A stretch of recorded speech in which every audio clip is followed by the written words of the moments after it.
All right, we'll go ahead and call to order the Town of Stevensville Special Town Council meeting. Today is April 1st, 2021. Ms. Bertha, would you please call the roll? Councilmember Devlin? Here. Councilmember Ludington? Here. Councilmember Sherb? Here. And Councilmember Vick? Here. Mayor Dewey? Here. All right, if you'd please rise and join me in the Pledge of Allegiance. I pledge allegiance to the flag of the United States of America and to the republic for which it stands, one nation, under God, indivisible, with liberty and justice for all. All right, I apologize for the delay in getting the meeting started. Unfortunately, tonight our live stream is not working with us, and so the audio recording will be posted on our website following the meeting. This part of the agenda is public comment from citizens on items that are not on the agenda. Are there any public or citizens in attendance tonight that'd like to speak on an item that's not already listed on tonight's agenda? Okay. The remaining items on the agenda, with the exception of unfinished business until we get down there, there's nothing to consider there. So we're able to skip right into unfinished business. Item A, discussion decision, approval with conditions, or denial of the preliminary plat for the major subdivision known as Burnt Fork Estates. The last time council considered this was a week ago at their regular town council meeting. At that meeting, as just kind of a brief recap, council came to a tie vote and was working towards some consensus building in terms of where they wanted to go with the preliminary plat approval for the subdivision. Since that meeting, there have been some changes to the proposal, largely in response to the conditions that you had elaborated or created at the last meeting. So those changes primarily are the road from the what was originally proposed as the commercial district. The council desired a connection between Middle Burnt Fork Road and the rest of the residential area. And then the second biggest change that's developed since your last consideration is that the C2 proposal or zone change proposal has been withdrawn from the proposal altogether. So that zoning would then just remain as R2. You don't have to consider that piece. I think that pretty well covers any of the changes. It sounds like some have had an opportunity to visit with members of the community as well as the developers, and that there is some supplemental information that was asked for by Ms. Devlin provided as well in terms of covenant comparisons and neighborhood layouts. So I guess, in order to help maybe keep this conversation rolling along and not to waste a lot of time in where we've necessarily been, at our last meeting there were 2 dissenting votes on approval, and so I'd be interested to hear from Mr. Vick and Ms. Devlin if there's any information that's been provided since our last meeting that has clarified your concerns or helped you better address those concerns as we approach the meeting tonight. So I'll leave it to Mr. Vick if you want to address those first. I just want to say my vote was based purely on public comment. I'm not, the way I feel, I'm not the person that really needs to be convinced. It is the people that live here. And as far as I'm concerned, the majority of the people right now do not want this subdivision in there. The people here, the people that drive to growth for our town. And they should be able to have a say on whether or not, on how something looks, in my opinion. Okay. Ms. Devlin? I guess for me, I'm just going to piggyback off what you're saying. My understanding that kind of clouds that, and I'm having a struggle. Isn't our position here not just that of council? It's not, if I'm understanding correctly, it's basically, we're the judge as well, right? So we listen to what people say, but it falls in our court to make that decision. And sometimes, like I was saying at the last meeting, sometimes there's the opportunity, well, there's always the opportunity for public comment. Sometimes they really don't have a say in that decision. And I'm struggling with that because this is one of those times. At the end of the day, you and I kind of discussed this before. We don't have a say in if they dot all their I's and cross all their T's, whether that subdivision goes in or not. And if we don't have that say, the people of Stevensville don't really have that say. It's a struggle. Am I correct in that analysis? Are you referring to the quasi-judicial role of the Correct. council? Okay, so yes, in planning and zoning, especially in planning and zoning matters, the council fills what we call a quasi-judicial role, where you are representatives of your community, yes, but you are also decision makers on more or less a legal matter, right? Where in this case, can a subdivision legally proceed or can't it legally proceed? And so you're kind of backed into a position in this specific type of decision. You're in a position where you have to weigh findings of fact and the criteria for approval and decide if those have been satisfied in order to proceed. I think purposefully, and we discussed a little bit about this at the last meeting, but I think purposefully there are maybe catches in the law that balance the public's right to participate in these processes and a balance of their input with the interest of the future developments, right, and making sure that those processes are fair for. I mean, that's ultimately what you're after here. You're after fairness for the citizens of the community, now and present and future, and you're after the fairness for the people bringing forward a proposal for their property. So I think, you're not just sitting in a council role this evening, where you're purely representing the interests or the desires of your citizens, but you are also balancing that with criteria and findings of fact. And so if there are, I guess, foreshadowing, if there are additional conditions or changes or anything like that, we have to tie those back to a finding of fact. There's got to be a finding in the project that you can say, this is why we're asking for this. Otherwise, we get into some really muddy water.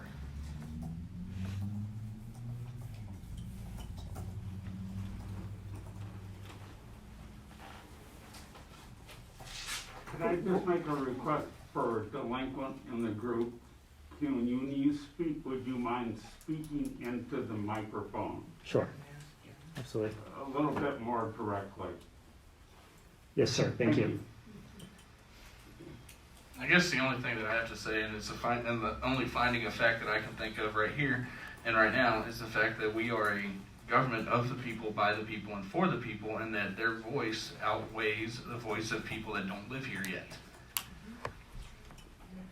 I don't disagree with you, Mr. Vick, but unfortunately, philosophically, I don't disagree with you, but unfortunately, based on the codes that govern these processes, the developers are only required to mitigate impacts that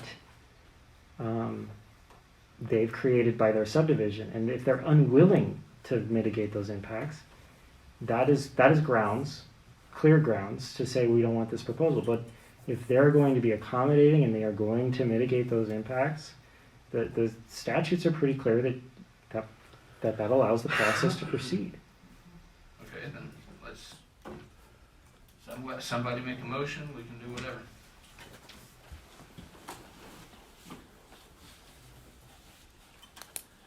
I would like to discuss an impact that was brought to our attention last week in regards to the traffic study. I would like to discuss. Bring your microphone down. There you go. Yeah, thank you. You're welcome. I would like to discuss an impact that was brought to our attention last week in regards to the traffic study. In regards to the multifamily lots being listed at 48, which should have been listed at 31. The traffic study and the report that we have says that the traffic would increase 50% west of what was the commercial entrance into Stevensville. Based on that numbers, that would be a 62% increase in the number of lots going into that figure, which then would increase the amount of traffic by up to 100%? Is that correct? Well, Andy's the traffic guru, or rather the engineering guru on this subdivision, so I let him say, because I anticipated that there would be another addendum to the traffic report after the realization that there were errors in the numbers. And that was clarified through an email, but I don't know if we received an official addendum. Sure. Andy Mefford for the record, PCI representative developer. I'd like to address one other point that Dempsey just brought up, and it was about the decision of the people and you representing the people. Hearing from the people is very important, no doubt. That is a major part in your role. Hearing what the public has to say, bringing concerns to the table, a very key step. That's why we had the neighborhood meeting. That's why there's a lot of process. We're probably on meeting 8 or 9 right now that we've heard from the people. One of the things that I think it can get very convoluted sometimes is the feel of what the majority. I think what usually happens at meetings like these is who you don't see at this meeting is the people that are neutral on that or the people that are in favor of it. That is the majority. We heard statements at the last time that 97% of the people were against it. The best you could tell, that was a reference to a meeting we had at the LDS church where one person spoke in favor and 25 spoke against. I can draw a parallel to that. We even had that exact occurrence going in this meeting last week as we were going through the conditions, and it was understood a no vote or no opinion or no comment was consent as we went through our own agenda setting in this room. Seeley Lake, actually in the water and sewer project, actually put a big controversial, a lot of public comment on that Seeley Lake water project or sewer project. Missoula County actually put a vote out on the ballot that said if you don't show up and vote against it, we're assuming you're a vote for it.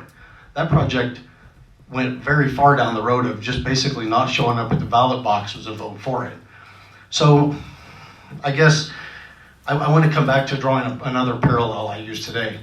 I pulled up the population just in the town of Stevensville. The population in the town of Stevensville is 2,100. I pulled out the age population from 20 and up, assuming that's the voting population. It didn't break it out at 18 and up. That equated to 1,500 people. At best, we have probably heard 100, I didn't do a count, but I think that's a conservative number of 100 unique people show up and voice concern about the subdivision. Doing that logic, again, similar to sort of facts that were presented at the last meeting, I could deduct that 71% of the community, not a room of people, but 71% of the community were either neutral or in favor of the project. So I think this concept that it's not a community understood is kind of overstated. We've had a lot of opportunity for people to show up if they were opposed to this. They know about it. This community is very aware. We've heard definitely some people, very strong opponents, and that is certainly their right to come and voice their opinion. But I think when you set in this role, you set in the role for a community, not a few, that are adamantly or vehemently opposed. So I think you have to weigh that into the consideration. Back to the traffic question, I would be fully fine to have a condition that says, an updated traffic study is done to revisit that. He looked at it when we got into the number of units versus number of lots. He's issued an email opinion, said he thought an update was appropriate, and he was more than willing to do that. He had run the numbers, and he said that it didn't change significantly anything.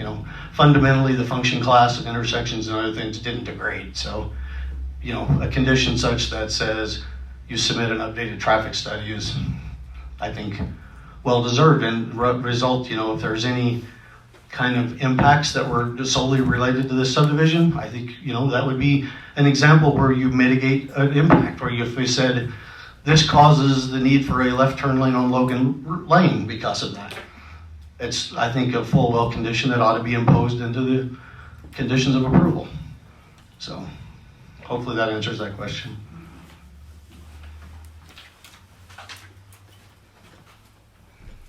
Are you through, Patrick, or do you have more? You turned the mic back on. I turned my mic on to indicate I would like to add a condition Okay. in regards to having an updated traffic study prior to final plat approval.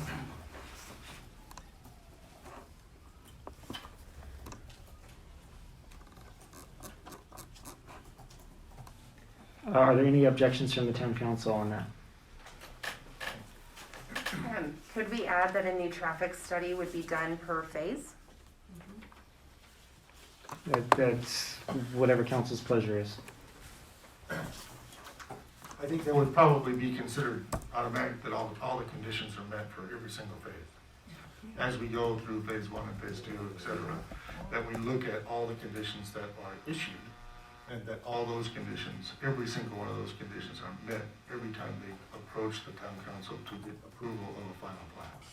Yeah, and while I agree that there's that assumption of that, I think that we need to spell that out. If everyone agrees to that. I agree to that. I agree. One thing that's been interesting for me over the last week, going back to public viewpoints and such, there's been quite a shift, and I think there's been a lot of education that's been given over the past few weeks, month. I guess I'm speaking to you, Dempsey, because you and I are kind of the ones that are like right here, right? Instead of hearing so much, we don't want this development, there's a shift in, okay, this development is probably going to happen. So what can we do to make this feel better, right? What conditions can we come up with, meaning not we, but from the community? How can we lessen the impact that it's going to have on the community? So I'm seeing that shift happen instead of this dead, like, nope, no, we don't want this, get rid of it. There is movement in that, which is quite interesting to me, and I do chalk that up to education again. I really appreciate you having taken the time to do that. With that said, another really hard part is what makes me really nervous about this subdivision has nothing to do with the developers. Nothing whatsoever. I wish I would have been smart enough to buy that property. I'm sure there's people sitting in this room that wish they had been in the forefront of buying that property. I do commend you over and over and over for the willingness to bend and be flexible with that. I don't think a lot of actually no, a lot of developers wouldn't do that. Because you can get in that stronghold of, well, we already are dotting our I's and crossing our T's. We don't have to bend. So I want to just personally say thank you for that. I think that has shown our community a lot. I don't know that we're necessarily 100% there yet, but I just want to say that I appreciate it. So going back to Dempsey, there's few and few people that are saying no, downright no. So I'm sure that you have heard from people. My phone has been ringing off the hook. My email's been blowing up. I have not gotten very much sleep. A lot of late night conversations. I want to hear from you what you've heard from people in this. And I've heard similar to what you've said there, that it's more of a shift to more of how it looks rather than a straight up no. More of how can we mitigate the impact, especially on the people that live in Creekside Meadows. It's really just a larger shift because more information has come out, people are more educated about it. I mean, that's really the kind of the new feel that I have of it as well. What conditions have they shared with you? They like the conditions that we've added. They do want to see more widening of Logan and Middleburn Fork done, and I'd like to add that as a condition. When you speak of widening, what I've heard are turn lanes. I'd like turn lanes and broader shoulders. Yeah, one specifically I've heard is turn lanes on both of those streets. I think that's a realistic condition. I would agree with that. I mean, I've got a whole page, so I'm kind of, I want to hear from you, Dempsey. What? I'd say one thing that I would like to add to the green space in the parks is native tree life. We're starting to see more and more of that disappearing. Native tree and plant life.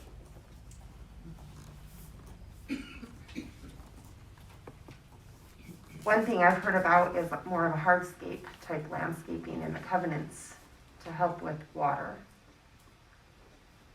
That doesn't quite match up with what you're saying. Is that a condition that you've heard from the public or one of your own? I've heard that from other people. That's one that really I'm going to champion more for myself. Okay. But I've heard that from a couple of people. But yeah, we do need to mitigate the water runoff impacts.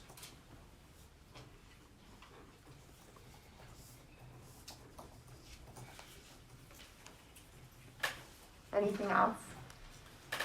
Nothing else from anybody? Nothing.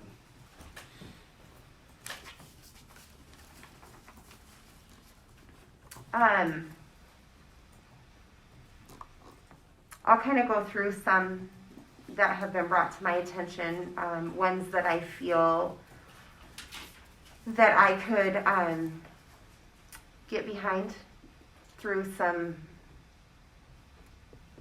I'm not an expert. None of us sitting here are experts, and I'm not going to pretend that I am. The water, I think, has been pretty muddied with us hearing from. When you're passionate about something, all of a sudden, not everybody, but a lot of people think that they know how to read the laws. They know the engineering aspect of things. For me, that gets really confusing, and it puts me in a place of like neutral because we rely on experts. Paul, you mentioned that last week. We pay a lot of money to experts to tell us, what does this really mean? And then we start getting that back and forth going on with, no, this is what it means to me, this is how I interpret it, what about this? And the water gets muddy. So ones that I feel that I have a pretty good grasp on are ones that I'm going to discuss. There's other ones, and I'm not putting those to the side, but I can't intelligently have a conversation about them. It's not my level of expertise. There's a pretty big push, and I guess I would speak to you, John or Andy. You stated last week that you had a conversation with the police and fire department regarding this. There's a pretty big passion and a pretty big push about not necessarily no access to Creekside, but the knockdown gate. There is a concern after those roads have been not used, so to speak, on Syringa and Aspen, that now if we have traffic coming through there, there's concern that that's going to create an issue for the safety of the people that are using those roads currently. So what is the opposition of the knockdown gate? We talked briefly on that last week. You had mentioned that the fire and police department were not in favor of that. Am I remembering that correctly? I don't know if that's a question that they can answer because the opposition isn't coming from the developers as much as it is the administration. I understand that, but we had spoken on that last week when I brought up that being a condition that the fire and police Correct. had mentioned in the very beginning. So it was discussed when the staff did their review Okay. of the subdivision.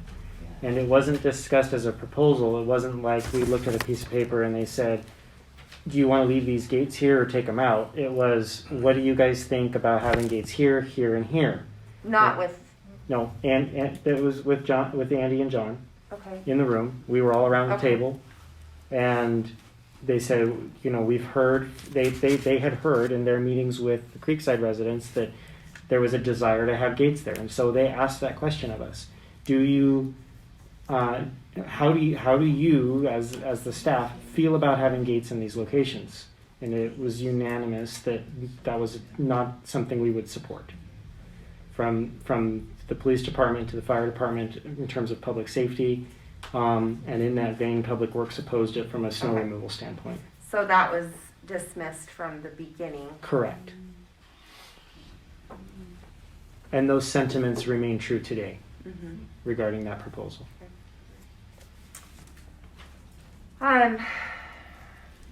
Another would be lots 50 through 63.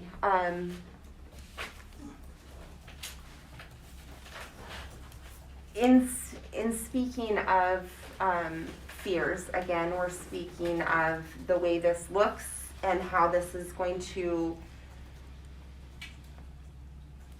have effects upon the town. So we know that money is a factor, right? Selling lots, all of that. So the request is to reduce this a little bit. We talked last week about how this is potentially 70 more. So the request would be lots 50 through 63 if we eliminate those completely. Make that more of the common area. Some of these common areas, it's understood, and correct me if I'm wrong, but they're not going to be really usable. It's just greenery. Disagree Okay. strongly. Can you show us where, for everyone's knowledge, where, because I even needed to see where. Sure. 50 So and this 63 area are. right here, if we were to eliminate this That and whole center create- pocket? and create a common area, I'm going to take my mask off so you can hear me. And create a common area, the thought process would be these lots right along here would sell for a whole lot more money. Therefore, you potentially could recoup those costs of eliminating these and creating a common ground that would actually be right in the middle of your subdivision for everybody to access. This is where a retention pond is. People probably are not going to want to hang out in a retention pond. Call me crazy, but I'm not going to want to do that. So, yes, it's green, yes, it's common area, but what about if we did something like that? I think we're killing two birds with one stone. We have the opportunity for developers to still make money. We have the opportunity to reduce some of those single-family homes. We're not worried about that area then having two-story homes. So that's, I think that could be an absolute win-win. I think that would be a big piece to speaking volumes to our community in giving them some of what they're asking for in a reduction of this. So, I can get alongside that. Another thing I'd like to see, and this is just my understanding, try to prevent returning wildlife from coming into the area, because I'm going to guess that that's going to be fenced in for the most part, especially on the Burnt Fork and Logan side. Probably some sort of cattle guard setup entering Burnt Fork Estates. So you're proposing over 3.5 acres of common space. That's a huge, huge common space. And I guess I asked the question, and I'm going to ask this of every condition, and so far we've hit those criteria. What finding of fact are you tying that to? Under what authority do you have to ask them to remove lots from a subdivision? if we're going back to a finding of fact, I'm not sure that we do, to be quite honest. Okay. But that is something that has maintained in the movement of everybody. What has been maintained is, I don't want to use the word density because this is not high density. I know that. You could have put in quite a few more homes. When we look at policies that have led us to this point, we have a master plan that is from 2006. We have a growth policy from 2016 that contradicts itself throughout. That we are having to use those to make a decision on this plan. Those are outdated. They don't work for this situation. We as a council are in a situation to make a decision without adequate, I guess, tools, so to speak. So how do we mitigate that? We're left here. How do we look out for our town? How do we follow the policies that are in place? How do we create and get up to speed with those so that nobody sitting up here in the future is left with this kind of a situation? Part of that speaks to that. So is it a finding of fact? No. No, it's not. But does it speak to where the town of Stevensville, as I spoke last week, is behind? It absolutely does. I think the challenge in that argument that could come is that we have these different plans and policies into place. And when someone comes to Stevensville and says, I'm going to do something with this bare chunk of property, those policies are what they're using to create whatever plan. And I think that the folks that represent BFE did exactly that. They made sure there was compliance with the growth policy and that the master plans and governing regulations were considered when they put the proposal together. I don't know as though it's reasonable to require a subdivider to mitigate the town's lack of foresight and planning. If it is not fair. When you say, how do we mitigate inadequate policies? How do you mitigate that? Well, Paul's right, you can't. But the reality is that it's not their job to mitigate it, and it's not fair to their proposal that they mitigate this body or this organization's lack of policy building. Unfortunately, I don't know any way around it other than to say that's the situation we're given.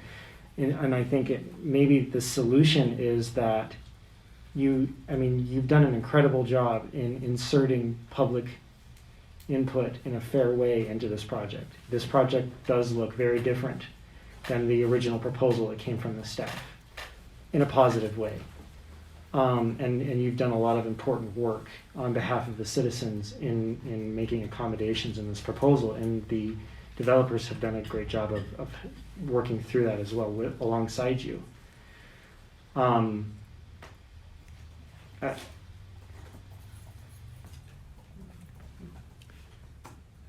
talked myself off my train. Well, let me.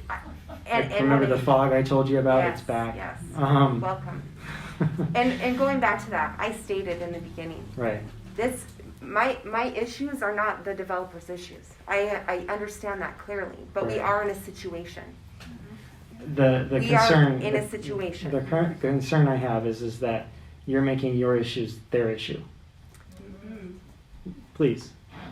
That's my concern is that if there are issues with the density or with the amount of common space or whatever that looks like, that we can't tie back to we're just moving the monkey onto their back to deal with, and that again that isn't their problem. Our lack of policy is not they built their subdivision as required by law to the specifications the town had in place at the time. Sure, I understand that.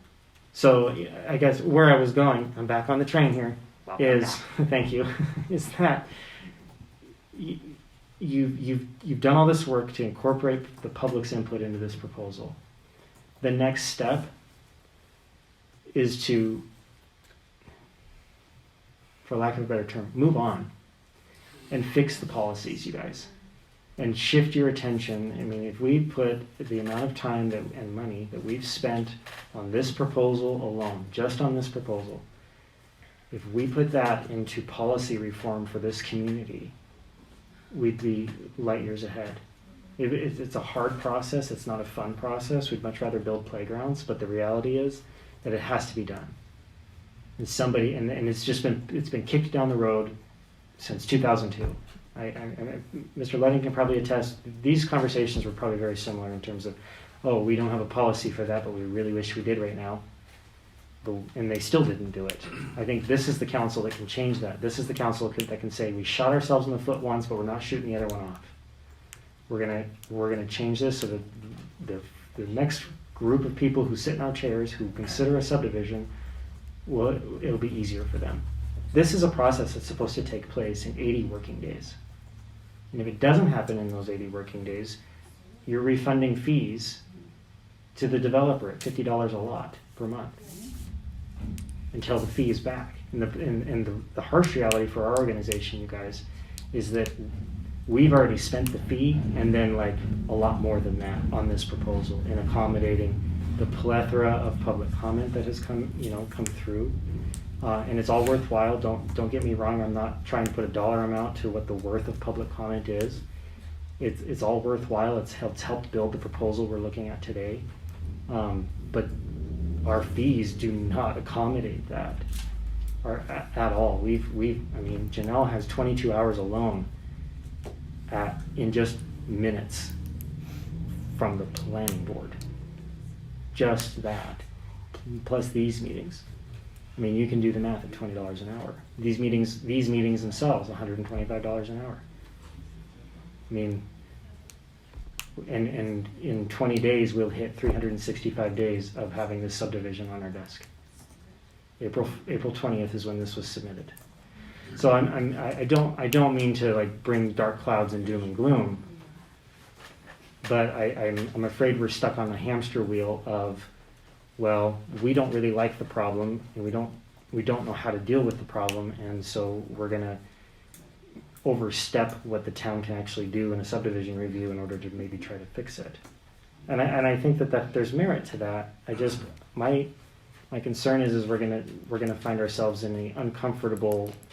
Right now, I think there is a very positive relationship between, or at least a working relationship between the developers and the town of Stevensville. I hate to see that relationship deteriorate because of a lack of patience and a drawn-out process.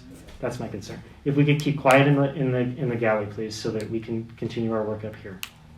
Do we get to talk? No, you don't. Not until the council goes towards a decision and they call for public comment. It's the same rule as every other meeting, Ms. Rodabaugh.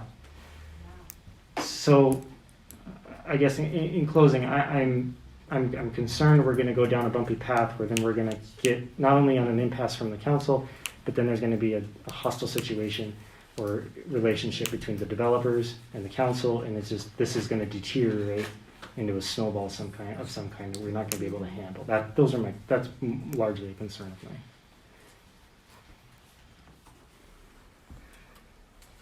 mine. I spent a couple hours today looking at MCA,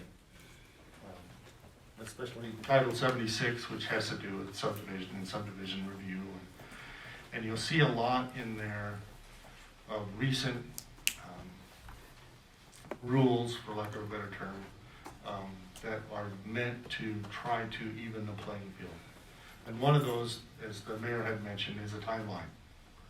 Basically because this is not new for developers, something like this, it going on and on and on, and commissions or town councils have just basically tried to dry them out, wait them out, thought that if we wait long enough, they'll go away. And you'll see some of that in MCA, and you'll also see some protections for towns that say, you know what, if something happens that you didn't intend in your mitigation effort, there's a responsibility for the person that's developing that property. There's a definite responsibility there.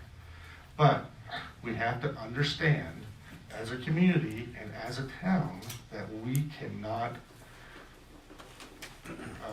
unreasonably restrict a landowner's ability to develop land.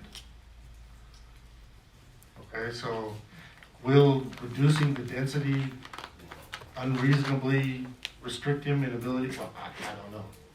But I can tell you this, from when Creekside Meadows was done, I was on council then, it started off as a pretty good relationship and ended horribly, absolutely horribly, where the only way for anybody on either side of the issue was they had to go through the lawyer in order to be able to have any type of conversation, because there was no communication left. There was no compromise, there was no understanding. It was, I'm not paying for this, you have to pay for that.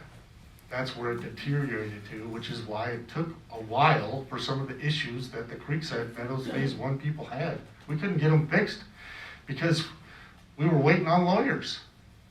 So I don't want to see us get to that point where we have to try to resolve this in court. And not that I want to try to, I don't want to try to threaten any of the council members that this is going to go to court, but I also think that we have to be reasonable on both sides of the coin. These people have the ability to develop their property. They spent time, money, effort to try to make sure that what they were doing was allowed. The town then spent time and money trying to make sure that what they proposed was okay. Then they went and met with the police department, the fire department, the public works department, and all sat down around the table and said, okay, what do you guys think? What are your concerns? How can we fix this? And then they came up with a report. So all of this stuff has proceeded where we're at today. And yep, you know what? It makes a lot of people uncomfortable because, like I said last time, and I'm sorry to the current administration of the town's got a credibility issue. You don't think we can do this? And I'm not sure that you're wrong. We might run into some kind of issue along the way that we try to intend through a condition that won't get taken care of. But we have to try to do the best we can, and as long as we try to maintain a decent and reasonable relationship with the property developer so that we can say, hey, wait a minute, we didn't see this coming down the road, what are we gonna do? And if they say, well, we'll see you in court, then nothing will happen. And those people that, for instance, were in Creekside Meadows and had 18 pounds of water pressure, we couldn't get it fixed because we couldn't come to an accommodation with the developer as to how it was gonna get fixed. And the town couldn't afford it. But so it took a while for that stuff to happen. I don't wanna be in that boat again. I don't wanna see us try to miss something or be in that adversarial relationship with somebody who's trying to develop property. And I realize that this is an emotional issue for a lot of people, and I understand that. It's an emotional issue for me too, because it forces me to trust people. And we don't like to do that. We just don't, because they've let us down. So here's our opportunity to say, all right, trust me once, okay, trust me, screw me twice, shame on me. So this is your opportunity to say, yep, we're not prepared to do this. We don't have the regulation that we should have. Let's get busy and get it done. But in the meantime, we've got this proposal on the table. Is it unpalatable for those people that live in Creekside Meadows? I'm sorry, but I really am. I really am sorry. I mean, I wish it was something else. I don't want it to look like this. I'm sorry, you wouldn't be happy with this. That's in my view is poor planning. This is not excellent either, but it's allowable. It's less dense than it could be. It mirrors, in a way, what is already there and could still be a nice looking subdivision. It really could. But at this point, I will tell you That it might have a 50-50 chance of happening, probably less than that. Just because of the history that has happened in this particular area. And I'm not planning for failure, but it happens. We've seen it. I've seen it. In the 20+ years I've been here, there hasn't been an original developer on any project over 20 lots. It's always gone to the second or third guy. And that's where we are here. Planning and zoning heard one last night from developer number 3 and developer number 4 on a particular parcels of property within the town. Trying something else to see if we can get that to work. Didn't work before, so maybe we can get this to work. So, am I in favor of a redone traffic? Yes, I'm in favor of that. Am I in favor of an upgrade on Logan Lane and Middle Burnt Fork? You know, I think there would have to be a cooperation there between the entities that are responsible for those roadways. And we haven't heard from that yet. You know, to be perfectly honest, and the developer will tell you this, they don't have access permits yet. So if they can't get that, then the whole thing's dead. And we didn't do that. We don't want to be the ones that say, we're killing it. We want to let what they're doing and what the processes are out there going to happen. We want that to do that. They may not be able to get a permit for, or get mitigation, proper mitigation for the stormwater. They might not be able to get that. That kills the subdivision right there. At some point, we may have to say, hey, wait a minute, take a time out. Why the town has to fix some issue, well, or continue to fix the issues that we have with our water system. You know, we didn't do that. That's a fact of that we're leaking a lot of water. So all that stuff is in place. It's already there. It's not going to make it more palatable for anybody. I'm sorry, it's just not. I think Mr. Ludington brings up a good point that Mr. Sherd also brought up at the last meeting, is that we're embarking here on assuming that this entire development comes to fruition, we're embarking on a 10-year relationship. It's very possible that these developers could see more councils than we see developers, just given our track record. So when we talk about adversarial relationships and those types of things, even after your decision tonight, if we saw an approval or not, frankly, either way, at some level, the organization still will have to engage and have a relationship with these folks, because they'll either come back with a new proposal for their property, or we'll have to work through 7 phases of a subdivision with them over the next 10 years. So Paul hit it right on, that it is really important that we have a good relationship, a good faith relationship with the developers, because independent of this body having to engage with them, our department heads have to work with them, Public Works has to work with them on the infrastructure installation and all of those other pieces that they need to sign off on. And if that relationship is less than comfortable, then it just bogs things down and causes issues. So.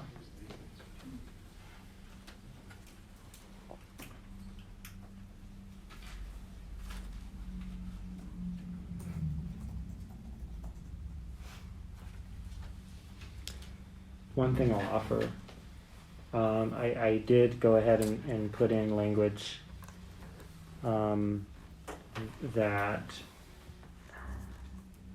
an updated traffic study shall be provided to the town upon filing for the final plat, filing for final plat approval for each phase. So that condition is in there.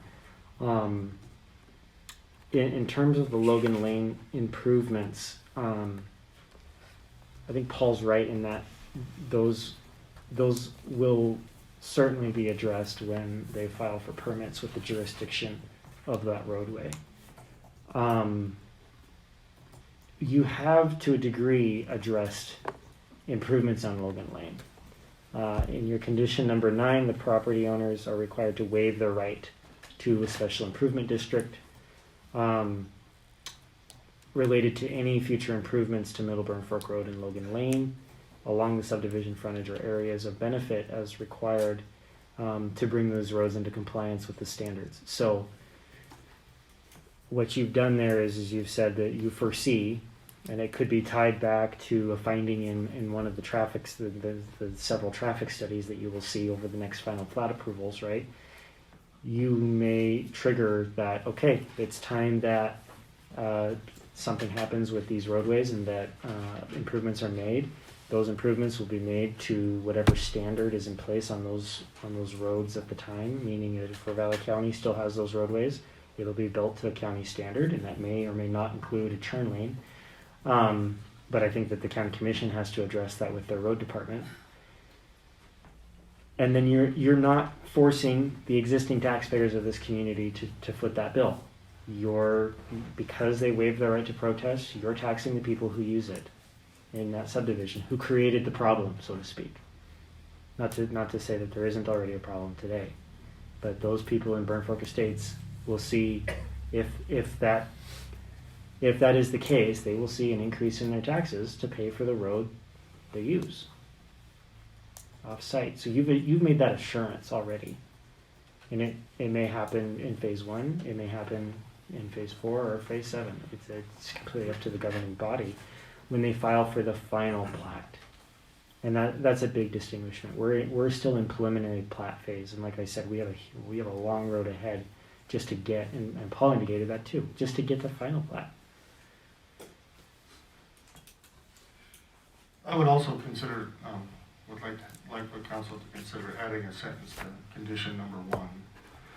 The last sentence in condition number 1 says a public hearing is required prior to the approval of the final plat of each phase. And I would like to add to that, and approval conditions must be met for each final plat file. That would mean that we have to go through the council's position at that point would be, we'll look at every applicable condition in the conditions of approval at the time of the filing of each plat. Now, some of this stuff is not going to be necessarily applicable, and we can decide that as we go through. Is this applicable? Is it not? Because of a final plat that they're trying to file. And that would, and understand when it's time for final plat approval, that means that basically the lots are prepared for sale. All the infrastructure is there.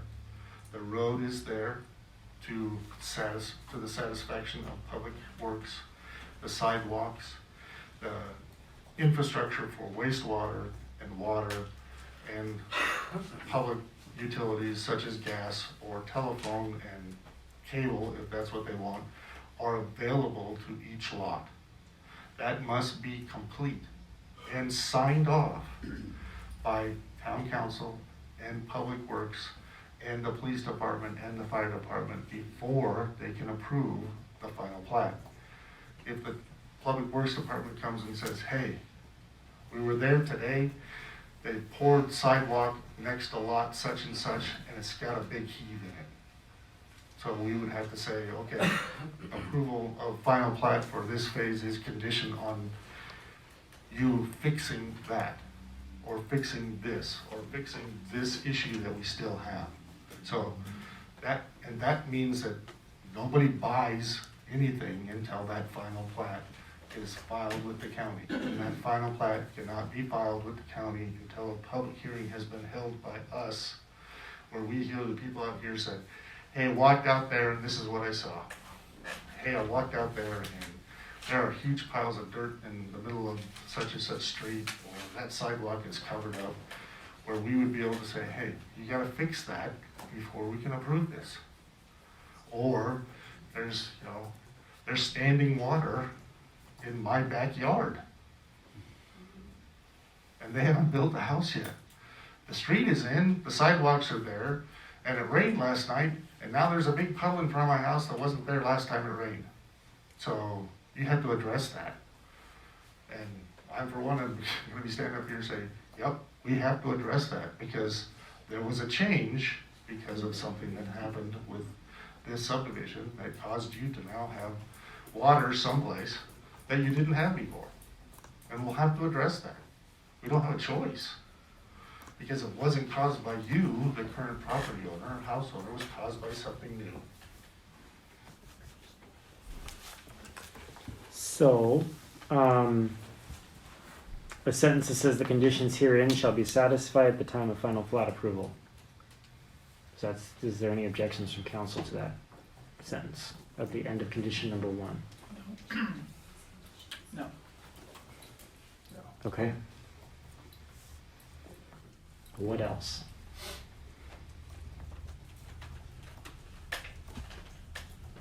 Did you hear my cattle guards to keep wildlife from getting in there? And what finding are you going to relate that back to? Wildlife already live there. They're gonna be forced out. Yep, that's true. They're gonna wanna return. Oh, okay. Wildlife will cause damage to the properties to the individual lots that are in there by eating the grass, trees, whatever. You're gonna be hit by cars, cause property damage.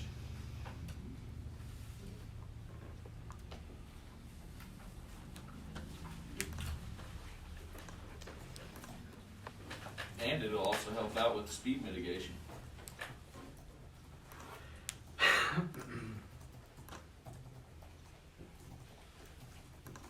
Okay, your current criteria is effects on wildlife. The finding of fact is that there are no known endangered species on or near the subject property. That said, the proposed subdivision is not anticipated to have any effect on wildlife. The conclusion of law under that criteria is that the board concludes that the proposed subdivision is not anticipated to have any significant adverse impact on wildlife. Okay, so the mule deer and whitetail that frequent there just don't exist. Well, They poop in my yard, they certainly exist. I get, folks, please. They poop in my yard too. Yeah, I mean, they're all over, there's animals all over town. I guess what I'm trying to get to, Dempsey, is what are you pointing to verify that? Because that's what we use the proposal and all of those things. I mean, you know, if you dare want to go down the road of an environmental assessment, I suppose that might address your concerns. Yeah, I'll go in for a NEPA review on that. We did have a lady, I believe she was a wildlife biologist or studying to be a wildlife biologist, that spoke at our meeting. She spoke about the lights and the impact that it would have to like the bats and the birds and that. I think we're right by a wildlife refuge. Can we please, in the audience, please, it's extremely distracting. I don't know that I can disagree with that. I think it's a valid point. I do think it's a valid point. Andy and John, do you want to address the impacts noted?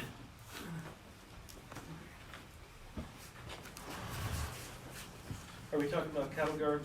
Yes, Just yes. cattle guard? Okay. Can't hear you. Oh, sorry, it's off. Just off the top of my head, I'm thinking a cattle guard would be more of a safety concern for pedestrians than it would be a benefit to keeping wildlife out. I live nearby, and I agree with you. There's deer wandering through my yard all the time, and we get elk. Actually, I see them wandering down through the school property occasionally.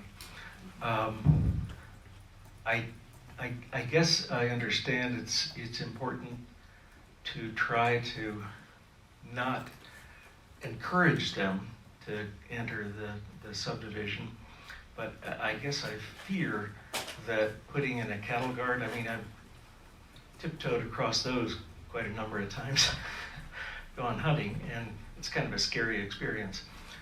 So my concern would be if somebody happens to be walking along that, it could create a safety hazard. That's all I'm thinking. One question I have is what you envision in terms of wildlife protection. Are you suggesting that a wildlife fence, I guess what comes to mind, the airport comes to mind, and sometimes we run into a situation where wildlife get in and can't get out, and creates even more so problems. And so, are you envisioning a wildlife fence around the subdivision in its entirety to prevent other points of intrusion besides just the roadways? Yes, I did. I made mention of that earlier when I first mentioned the cattle guard. Okay. And when I'm speaking of cattle guards, I don't mean the type that's similar to what's at the airport. I know that I've walked on that before, and that was a very scary experience myself. Talking about there, I know there are cattle guards out there which are pedestrian safe, but that also discourage animals from stepping on them. Who would be responsible for the maintenance of the wildlife fence? Burnt Fork HOA. And the cattle guards? Those are going to fall within the town's right of way. And if it falls within the town's right of way, the town can be responsible for maintaining it. Okay. Oh, you're talking about an 8-foot high chain link fence with razor wire at the top around the subdivision to keep wildlife out. Mm-hmm. They have other ones. If you look, if you go through Arlee, I was actually just up there this week. They have wildlife fencing along the highway. That is, I think it's taller than 8 feet. There's no razor wire. Right. There's no. It's pleasing to look at.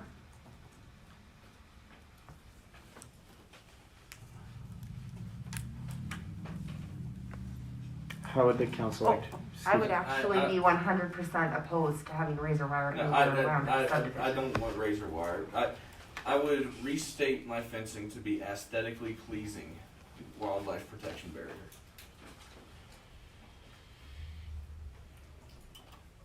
Would that include Creekside as well? I can't impose anything on Creekside. That's right, but deer are gonna come in from the creek. I'm just looking at access points for deer and how they're gonna, if deer wanna get in a neighborhood and go eat, they're going to. They're constantly coming Right. from the river to my house. There's fencing there. I don't see a deer fence completely stopping the deer from getting into the neighborhood. Unless you were to cattle guard Creekside's entrance and then fence Creekside entirely and tie it in.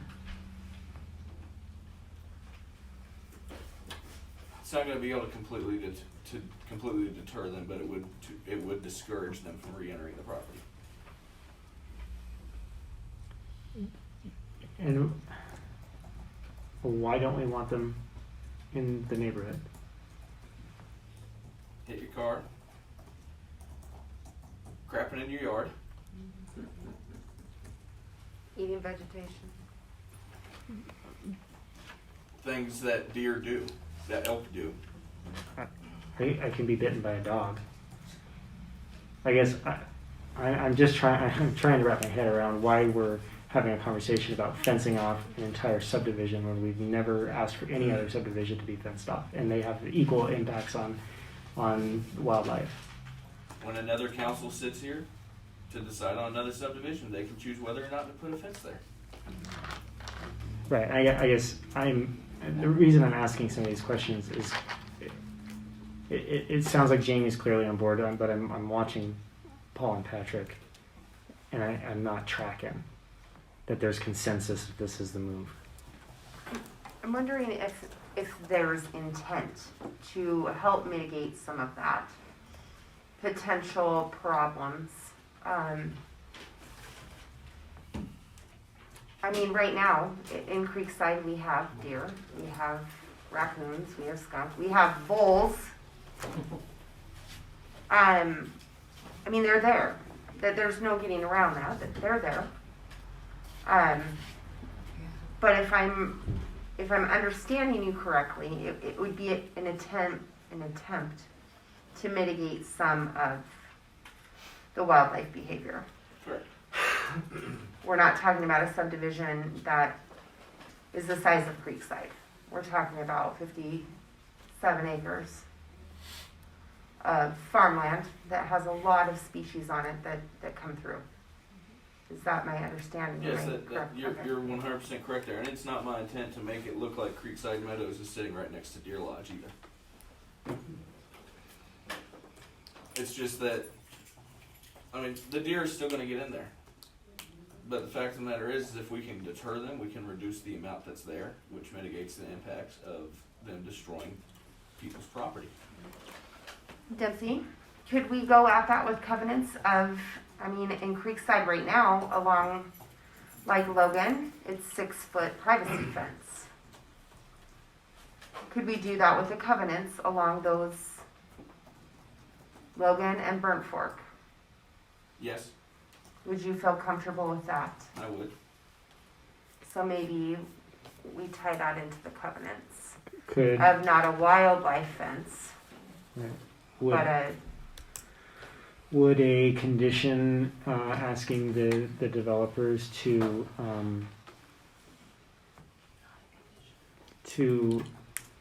I have the verbiage to address mitigation of wildlife impacts? I mean, I realize that that's very broad, but you have an opportunity under final plat to make sure that that's done for each phase. I mean, that's another concern of mine is that how do you phase that in, because the phases are stretched over a 10-year period, right? So how do you phase in this wildlife impact that we've noted? And so I'm just wondering, we don't get into real specifics on some of our conditions. We don't get real specific about how they're going about doing something. We just say, you need to do it. You need to mitigate this impact.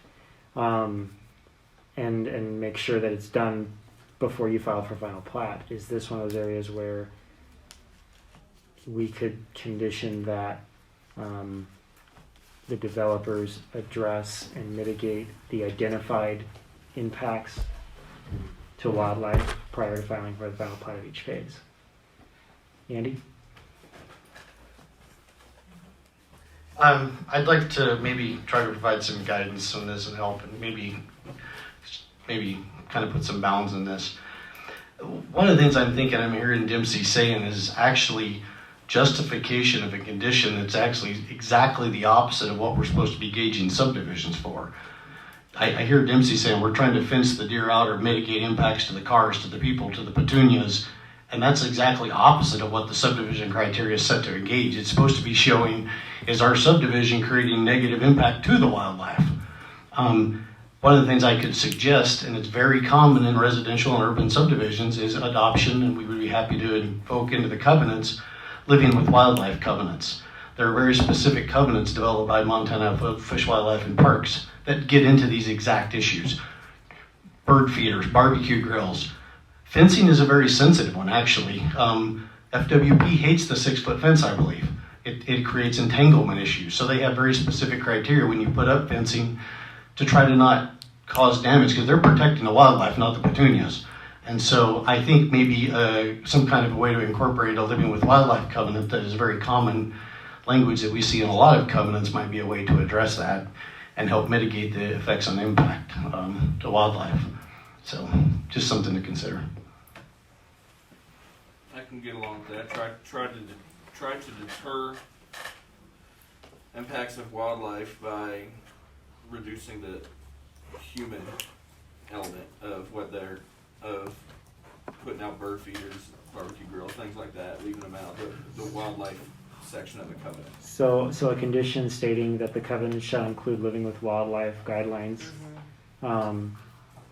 is adequate, serves the need of, or the desire of the council. Any opposition to that?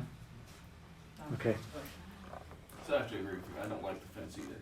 And a bison can jump over a 6-foot fence, no problem. So good thing we don't have them here. The worst problem is that you don't keep them out, they get stuck in. right, Right. And that's what happens at the airport all the time. They get stuck inside, they can't get out. right. You put up a high fence and they'll get stuck in there. And that's what fishing game doesn't want to see.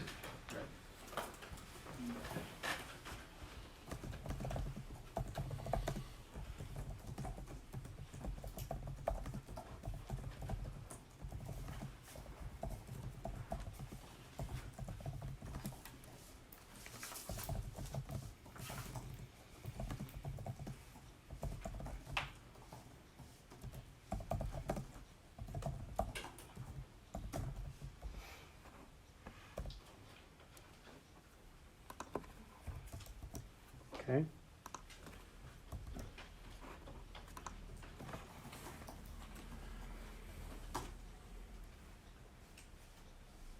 What else?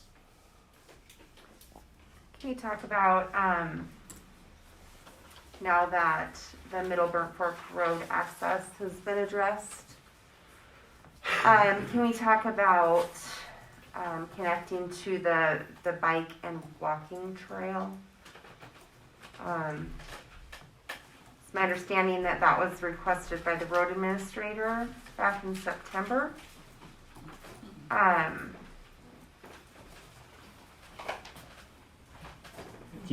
John and Andy, you guys want to speak to your intent with that road and how that interconnects pedestrian-wise? Yeah, I had that conversation when we submitted the initial approach permits, encroachment permits to Ravalli County. That was one of the comments. So I had a discussion with John Horat, the Ravalli County Public Works road supervisor, and we talked about ways to provide that connectivity. And he felt that internal sidewalks in the subdivision boulevard sidewalks was an adequate way to achieve that goal.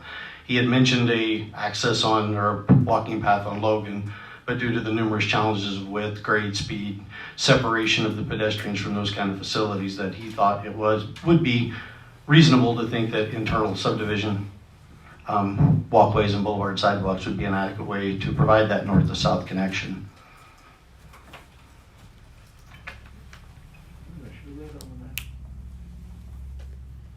Does that address, or are you digesting?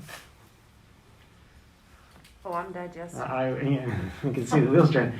One thought, I don't know if you're specifically concerned about, the non-motorized traffic, and if you're looking specifically for pedestrians or bicyclists or a combination. I don't see why you couldn't even bike path. I mean, the wide is certainly road enough. There's no reason you The couldn't. white is certainly road enough? The road is certainly wide enough, excuse me.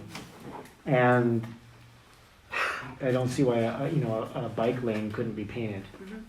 On Road 1, Alpine Loop and Syringa, just as a connector from north to south, or even, I guess, throughout the subdivision.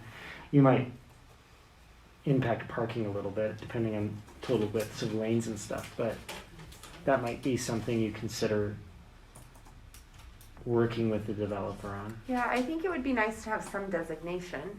I mean, sidewalks certainly address pedestrian traffic, but I think in some cases, some bicycle traffic we try to discourage from using sidewalks. It's explicitly prohibited in the town. Not that we necessarily enforce it or follow it, but we discourage bicycles on, on certain sidewalks in Stevensville. Downtown is one of those areas where we ask people not to ride their sidewalk or ride on the sidewalk with their bike. I would like to see that. Do you want to propose something? I just did. Is that amicable to the? I guess I missed what was being proposed. Maybe I need to hear that again. So like a bike lane. Can you paint a bike lane on the road? I think if you're going to encourage parking, you don't really have the physical space for that. But one of the things you could do that's common, and they're met with various levels of interest from the community, is you could certainly, at the speed you're dealing with in residential, it's not uncommon to paint the Sharrow, which you've seen on the road. It's the shared bike use in the traveled lane. And with the calming that we proposed and the breaking up the blocks and the intersections, I think creative striping might be a way to achieve that same thing. I liked the term various levels of interest. That was interesting. The interesting use of words for something, for a Sharrow, because you're right, it's varying levels of interest. Is that, that's not the term I would have used, but. I think the goal is just to have a space for somebody to go safely and get from point A to point B. And I guess going back, I thought that in the covenants it didn't allow parking on the streets. Am I correct in that? In the covenant. In the covenants, we're not limiting parking on the street. It's a city street and Okay. provides parking for the town road standards for that 40-foot back of curb to back of curb. What did you say? The street width, the section is 40 foot Yeah. from back of curb to back of curb. Oh, thank you. Sorry. I didn't have my shot today, but It's, I feel like I did. it's engineer talk. Hey. Yeah, you should have the planner presented. So would a condition stating that non-motorized I think that would be fair. transportation is, I it think needs to that be would be addressed fair. in the final plat submittal? I think that's fair. What do you guys think? I'm seeing nods, okay. Dempsey, I want to hear more from you. That's really all I've got.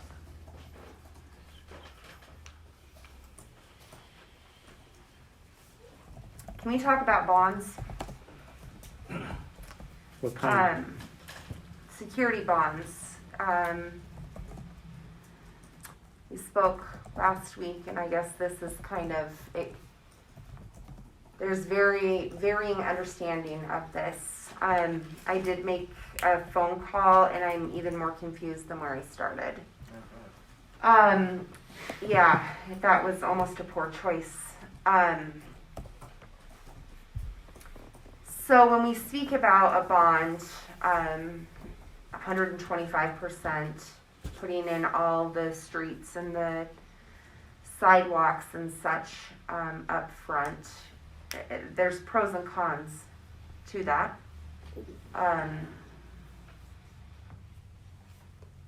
Did Twin Creeks have a bond? No, in fact, none of the, at least in recent history, none of the subdivisions in Stevensville have had that requirement because it's a requirement to build everything before you get final plat. Right. The bond is required when you allow them to build or to sell a Sell lot before, right. before final plat. Otherwise, yeah. Right, and so my understanding, and I just kind of want clarity on my understanding, in a subdivision of this size that we're looking at a 10-year project, it would not be wise to get a bond to secure, and it probably wouldn't even apply necessarily. Nor is it a requirement of the town. Right, it's not our requirement because they can't sell a lot before the infrastructure ends. The bond is really to protect the person who buys a lot before there's a road to it.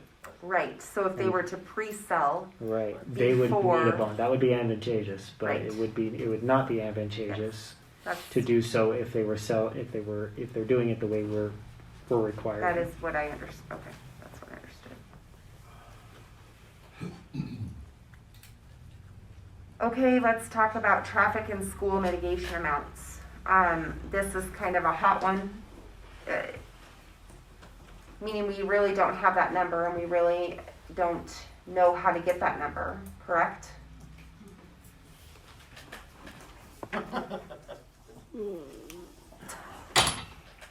Whoa.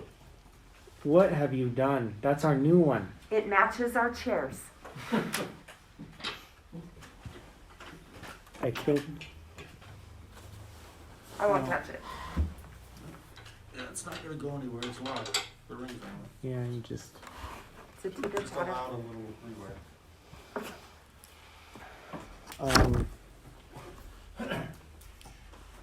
I guess, and let me follow this up. I'm familiar with another subdivision that is in the works.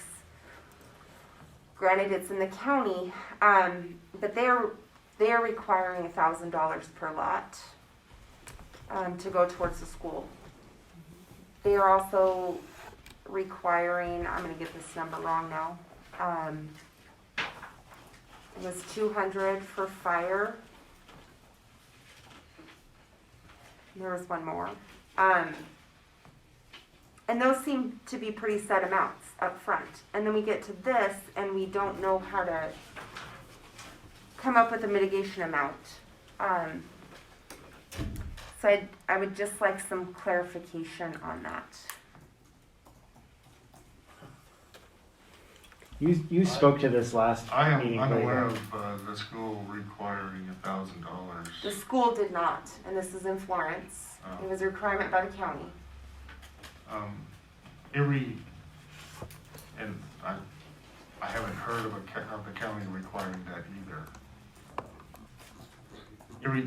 Most of the subdivisions that are sent by the county to the school for some sort of mitigation are looking at, since they don't want to put in a roadway that meets county specifications, the school's policy is not to travel on that roadway unless it's maintained by the county, and the county won't accept the roadway unless it's built to their specifications, and most subdividers aren't going to do that. In the case of this particular subdivision, they will build the roads to the town's specifications, and the school will travel on those roads. So I think part of the mitigation that I'm aware of is they ask for $200 and then ask that there be some sort of showing of what the county or the rural fire department has asked for, and that they ask for someplace for the kids to assemble at the edge of the subdivision so that they can be picked up for transportation. That's all I've been aware of. So we can't come up with that amount? Well, I think as Andy pointed out last time, that as soon as you create the lots, the amount of there's money going to the school already. And that happens before there's a building put on it. And then as soon as a building is put on it, then there's a value that's added almost instant. Nowadays can take up to 2 years, but doesn't usually take any more than that now. It used to take 6 before the school district would see any money. And that's not the case anymore. Now, since the Department of Revenue is assessing these properties every 2 years, the lag time is a lot less. And that was the reasoning behind asking for money up front from a developer per lot to the school, is because they weren't able to address the impact of a student showing up and then not being able to receive any taxes from that property for 5 years. That's not the case anymore. So we should expect not to see any mitigation costs go to the school? Is that what you're saying, and it's replaced with the taxes? Yeah, there'll be property taxes that those people will pay, whether they have kids or not. And like was pointed, I think this, and I'm not sure if this was a finding of fact in here, or there was a report in here that said that, or a statement made in this application that said that they're expecting 0.7 children per lot. So less than 1 kid per lot, which is probably higher than Creekside Meadows. So I think right now there's 5 in those 2 phases.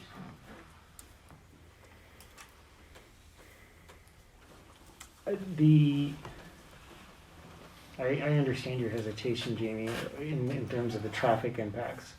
And because the original conditions suggested by the administration included, I think, the number fluctuated through a different iteration of meetings, but there was a payment between $200 and $300 a lot that was going to come to the town for I think it was designated towards off-site improvements. And it wasn't a huge sum of money.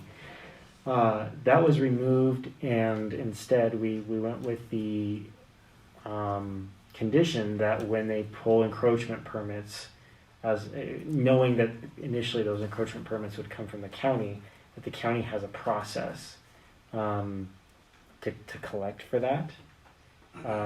Obviously the town doesn't see any of that revenue unless we're the jurisdiction granting those encroach permits at that time. But the town's needs were addressed through the SID. We'll also see right now condition number 25 as it stands, as the developer shall provide verification from the Stevensville School District that details the potential impacts on the school district. And if you look at the report from the school district, So Paul, we actually, at our last We took meeting, it out. we took that out, and the condition turned into A pet-proof fence shall be installed along the boundary adjacent to the Stevensville School District upon filing a final plat for Phase 5. Because we, one of the letters I'm showing from the 16th shows yeah. $200 per single family structure and $200 for a family occupancy unit. And council discussed both the pet fence and the payment per lot or per door, and declined to condition that payment be made. So now you want it back? I think that's what Ms. Devlin is asking, is whether or not you want to instate that condition or not. I'm not sure if she's advocating for it or I not. don't really want to speak out of turn, but here's what I will tell you at this point, is as far as the transportation department from the Stevensville School goes, we will travel through this subdivision as we do through Creekside and pick up kids so that, to try to mitigate some of the traffic, some of the personal vehicle traffic at the school, which is why we do it where we do it now, is to try to mitigate some of that. And that's really all we can do. Plus the fact that right now, gonna misstate the number, so I won't say the number, the improvements that the school is making right now in their construction is to help mitigate the traffic issue that they have. So, yes, that ire that you saw on my face this morning when the traffic was all backed up in the bus loop is hopefully gonna go away, because we'll provide various other ways for people to drop off and pick up their kids before and after school. So you're saying that that's not needed? I don't think it is. What do you guys think? I think the pet-proof fence applies to that. Sorry. You want to ask for money, then what am I getting at? I think pet proof fence would be sufficient. Okay. Cross that off your list, Jamie. It'll feel good. I'm not ready to cross anything off, Brennan. Okay, no pressure. So Dempsey, last week you spoke about the multifamily housing. You were proposing duplexes on everything. Where are you today, knowing that now there's not as much commercial, but that will be multifamily?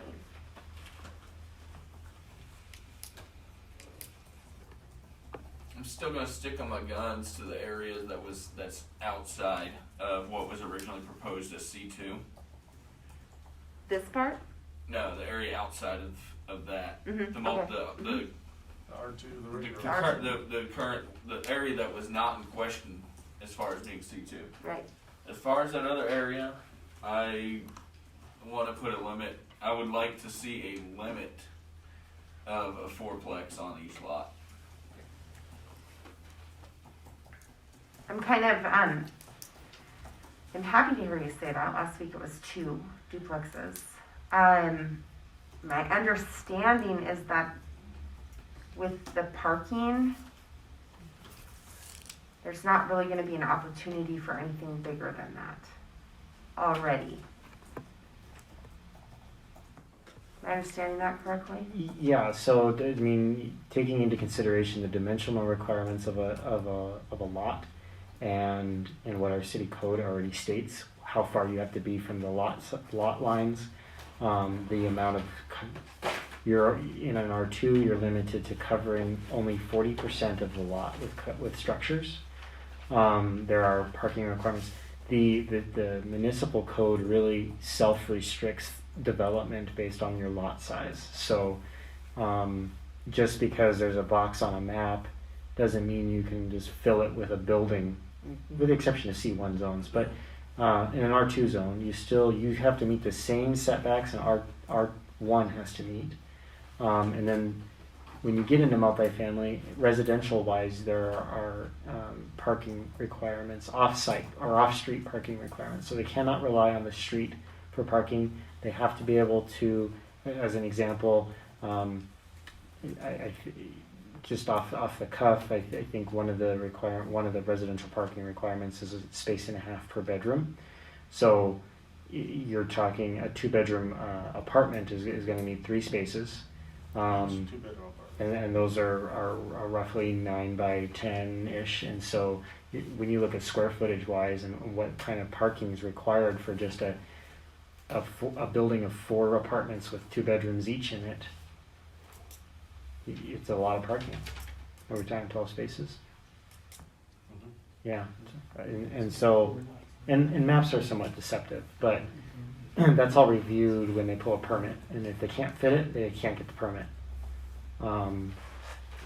So, I mean, I understand maybe, there's no harm in necessarily conditioning it. I mean, it just clutters up the conditions. But know that your own development code does instill a lot of that in there. I mean, and if they don't meet the dimensional requirements, they don't get to build it. They simply don't get to pull a permit for that property. I was saying an upper limit. I wasn't saying that they all have to be 4. Sure. No, and I think that what my point was, and I think what Jamie was asking me to speak to was that upper limit is already there because of our existing development code. Yeah. Yeah, I think they spoke to that last time. There's potentially 2 lots, well, in my opinion, only 1, that would do anything more than 4. And that would be an issue for me, 1 would be trash removal. Where are you gonna put all those trash cans? And how are you gonna allow for all that? And parking. And, that allows for disagreements among the neighbors on how, my daughter and son-in-law lived in a place like that where you had 2 parking places. You had a 2-bedroom townhouse with a single-car garage and 2 parking places, and one of the parking places was right in front of your door. In order to comply with that, you basically had to shimmy in front of your car to get in the front door. And that's probably what they'll do here. And that's a matter of whether or not you want to try to live in that type of condition or not, because I don't know about you, but a single car garage doesn't always or very often fit a car. So just looking at there's the 2 large lots in the originally proposed R2 zone on either side, east and west, and those are between 20 and 30,000 square feet. The lots in the new R2 zone that used to be C2 are running between 15 and 26,000 square feet. The biggest lot in there is a 31,000 square foot lot, and that happens to be the one designated for the fire station.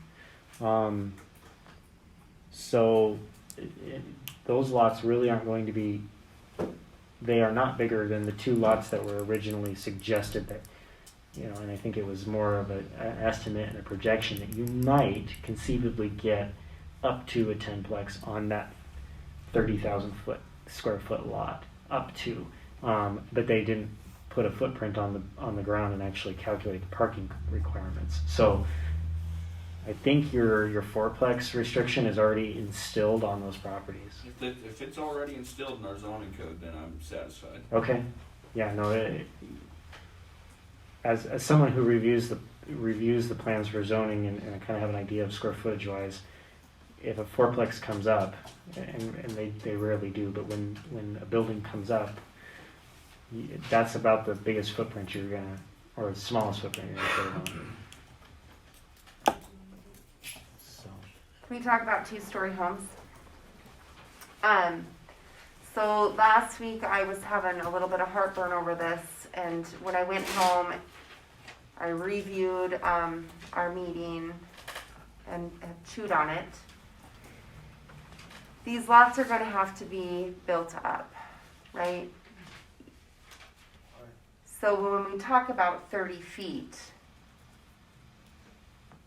we're actually not talking 30 feet from where we're standing. We're talking 30 feet from a built-up lot. Oh, I see what you mean by built up. They're gonna be higher than street level. Exactly. So those really, if we have 2-story homes, they really are going to block views. We can't get around that.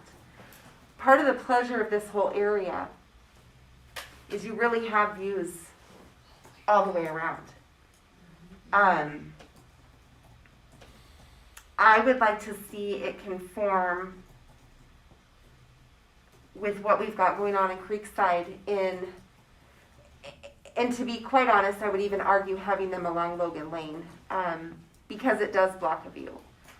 But I would argue all these options for two-story homes because of that. We are going to be blocking a lot of people's views. That's part of the charm of living in that area. So when we speak to that, I do like that concession was made and there were some lots. But I would like to see, do I dare say, no two-story homes. Sorry, I'm just gonna bring this point up, and you can come over and slap me. I'm But this sounds a lot like the reverse condition, where your interest is protecting or mitigating impacts experienced by people who don't quite live there yet. No, it is people that live there currently as well. As I spoke last week, from my house, I can step out on my porch and I have 360 views. When we were talking last week, Paul and I was staring at the plan and thinking something is not right about what is being said here.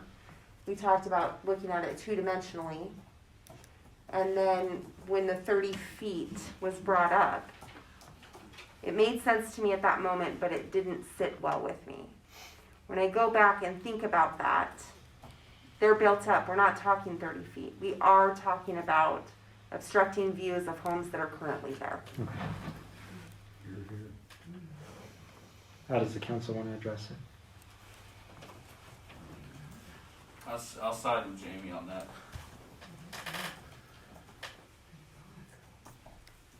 I'm looking for a specific. Are we abolishing single-story, or two-story homes, or restricting a height limit, or what is it exactly you're after? I don't think we can do a height limit. We don't know how much buildup is going to occur on some of these lots.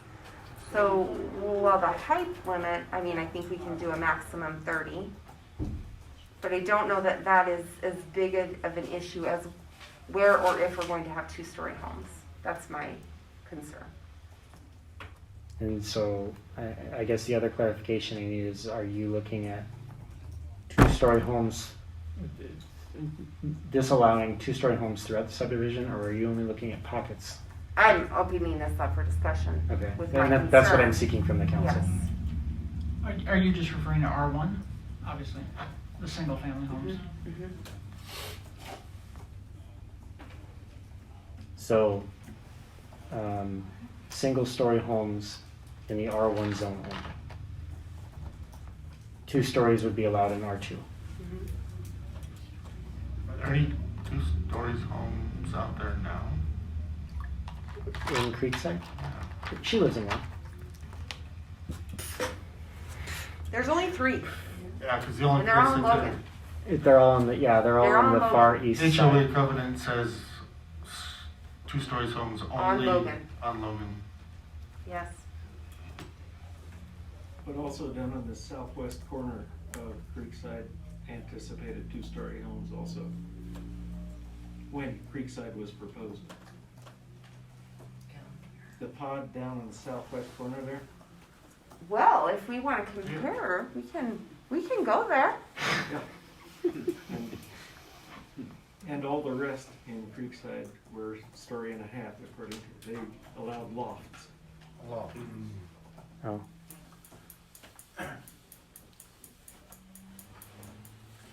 Not that I'm recommending we mirror.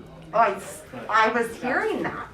I was You got her attention. feeling like we were in the same book for a split second But when you were saying that. I'm just saying what was anticipated initially. Mhm. And I'm not saying that that's a good fit for now. Yeah. You were speaking her language for just a split second, and you Yes. flipped on her, and I she. got really excited. My palms got sweaty, John.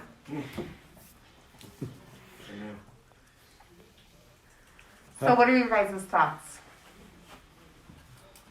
In my opinion, the second story house obstructs your view up to a certain distance, and once you get out beyond that certain distance, it's no longer obstructing your view of the Bitterroots. They've identified those lots next to the Creekside owners in which those views can be obstructed. Except for, and that's true if we're talking about the street level where we are right now. These lots have been addressed that they are going to have to be built up because of the water. They're going up. So we don't know how much that is. We don't know how much fill is going to have to be brought in to build that up to a level that it can be built on. We don't know. No, I see your point. Is there an answer to that question? How much fill has to be brought in? How high it has to go up? So there's been a lot of discussion here recently now and these diving into this, and a lot of it is taking an attempt to mitigate or regulate or control or throttle R2 or R1 zoning for that matter. One of the objectives we heard and we had was trying to create a diversity of product for a diversity of number of people. We looked at trying to get opportunities for townhomes for other people who maybe can't afford likely a $400,000 to $600,000 home in R1. So that's one of the reasons we wanted to try to provide some fourplex options, some duplex options that could be townhome possibly if that was so desired. A growing family, they can't have basements. We restricted basements, obviously for obvious reasons. We didn't want crawl spaces. We wanted slab on grade. So there will be some elevation from the natural ground. I will give you that. Based on sheer economics, though, we're not talking about massive amounts of fill to be brought in to elevate this site. Significant differences. I mean, we're probably talking elevating 1 to 2 feet at best. So we're kind of using a very arbitrary number to say, I was okay at 30, but now 32 somehow breaks some glass ceiling with really no concrete evidence to where that view shed may lie. So like Patrick said, a 2-story blocks your home, or blocks your vision when you're standing certain distances. The farther you get from that object, that view shed's less.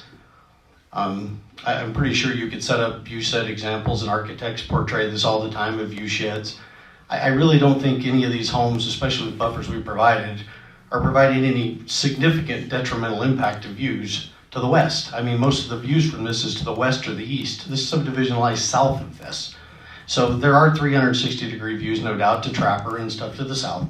But you get a distance from this subdivision, I think you overview that or you oversee it. And it's not significant. I mean, we're not going to be bringing in copious amounts of fill because that comes at cost. And we're trying to keep those costs and control those and put affordable housing in the community. So this discussion about removing 14 lots, restricting lot sizes, changing diversity of product, those are all concerns I have about affecting, the ability to deliver those kind of models and things to people who need them.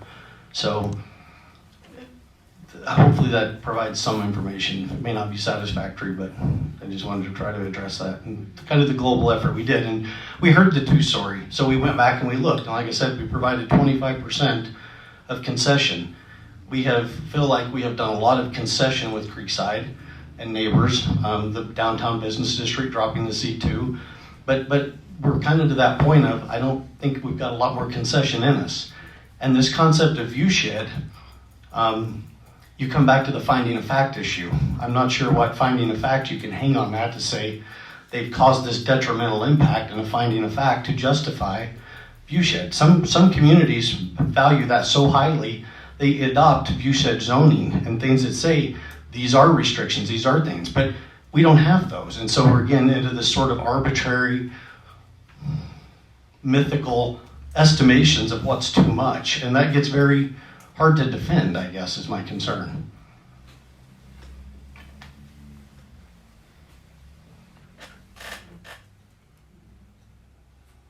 Well, I'm not going to change your mind. Don't look at me.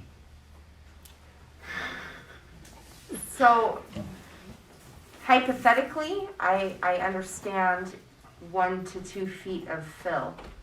I also understand the construction aspect of things very well. And I know while that's the intent, when you're dealing with water and having to build up an area, best case scenario never happens. So the intent is 1 to 2, but what if it's not?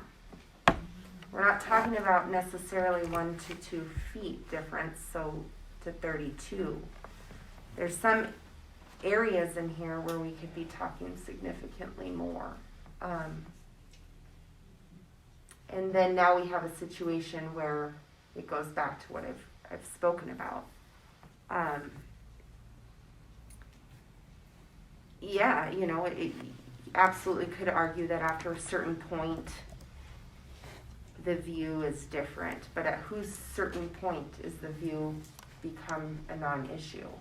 Well, I mean, it's already there. The view's already there. No, the issue is already there, because something is gonna be built. So, anything is gonna cause an obstruction. I mean, I'm not trying- It I'm not trying doesn't to in be- I'm not- Creekside though.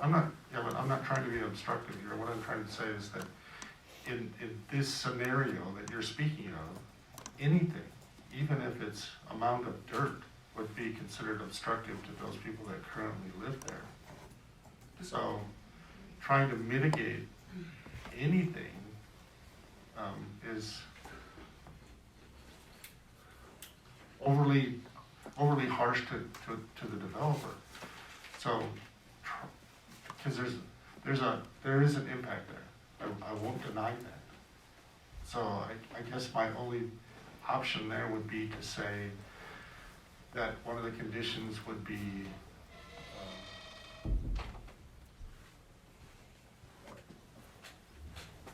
that we would review the height of the lots at final plan.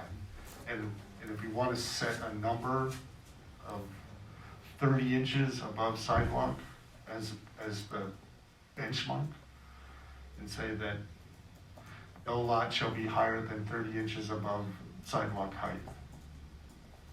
I don't have a problem with that. I don't know how we can do that. Oh, sure you can. They'll Well- have to try to figure out how they're gonna do it. Then you have lots that are undevelopable. I don't necessarily think that you do. I think probably what you're gonna do is you're probably gonna have to try to do some other sort of water mitigation on the lot, so that there is some sort of drainage system within the lot that allows for some water to be some stormwater to be dealt with before it gets to the stream. Because that would to me would be the only intent of building up your lot to 3 or 4 feet above street grade, is because you want all that water to run away. And you don't have to do that. I mean, if you're putting a 1,500 square foot house on a 10,000 square foot lot, you don't need that much grade to get the water to run down. Sure, but what's more cost effective? Building up your lot or going through all of that? Well, Curtain drains or French drains or these drains or pipes this. I think it's more cost effective than limiting them to 1 story. When you're saying that 30 feet is what you're allowing, but you're not allowing that, because the reason that you're not allowing 30 feet is because you don't want to obstruct somebody's view. When what you really want to say is, I don't want anything more than 30 inches above sidewalk grade on a finished lot. And the reason that you don't want that is because it's not necessary. Yeah, but I'm not necessarily saying that. I'm throwing that out there. I'm not necessarily saying that. Well, then you have to be able to tie that to a criteria.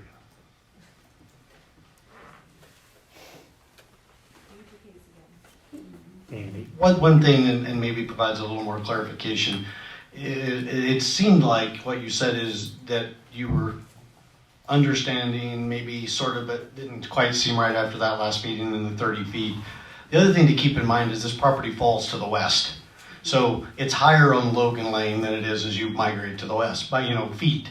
So while a lot that's along the school or along that buffer that is west, several hundred feet, it is significantly and got lower elevation than does up at Logan, because the property's falling to the river.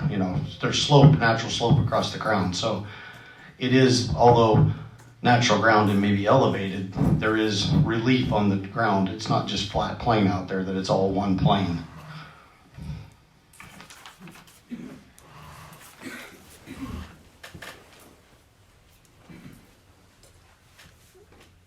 Further thoughts from council? So, I guess where we are right now is that you've attempted to mitigate the view shed issues for Creekside Meadows through a reduction in lots that can build 2-story. That was done at the last meeting, through, I believe, through the covenants. So what further mitigation needs to be done, and what is the criteria you're tying it to, and what is the solution? What is the mitigation?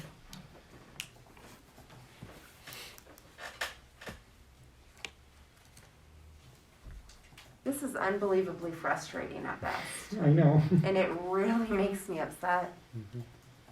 There is an absolutely no-win situation here. If we vote no against the subdivision, we're going to court. And we're costing our taxpayers money. If we vote yes to the subdivision, we have a whole lot of issues that the town hasn't addressed and is not ready for. That's gonna cost our town taxpayers a lot of money. Mhm. And I'm really upset that, like I said last week, we are held holding this bag. Yeah. This is, there's people that did this to us and this is not okay. I think This you is know not okay. it's We did this to ourselves. No, we did not do this to ourselves. No. I think that I think the point that Jamie might be speaking to is that I share in your frustration, Jamie, that there was a lot of code reform and policy revision and preparation that I wanted to do over the last 3 years to get us ready for the eventual, Creekside 3 through 5, which is now Burnt Fork Estates, to get us ready for the eventual growth that we expected to see. And we acknowledged even 3 years ago, and even longer, we knew people were looking at those properties and on again, off again. I mean, my gosh, every time you see a bulldozer parked on the lot in front of Super One, everybody says we're getting a McDonald's. I mean, you just get those rumors bubble up. And so, to your point, my frustration comes from there was a lot of this code reform and pieces that we wanted to have in place in order to be prepared for this development and other developments that we didn't get done because we wasted our time on power grabs and infighting. We pissed away 3 years, literally, on absolute baloney. And here we are. And so I share your frustration. We should have been ready. We absolutely should have been ready. And that takes you back to the point I made earlier. I guess we have to just deal with that and stomach it and say, well, crap, we screwed that one up. And so we're going to cram what could have been 3 or more years of reform and fix it rapidly tomorrow. And in fact, you may be interested to hear, Jamie, that the planning board is actually on the ball and is ready to bring, or is preparing to bring, a work plan to council for your approval so that you can sign off on, here are some priorities that we need to address. Subdivision regulation, growth policy revisions. What was the third one? Maybe it was just those two. Those are the two big ones that they're really after. And I think there's some development code pieces that they want to address as well. So those documents that are governing how these things work for us failed us today, but we are the elected leadership, and we have to deal with uncomfortable situations and make the best of a really crappy situation, and ensure that it doesn't happen to the next guy, and improve the campsite before we leave it.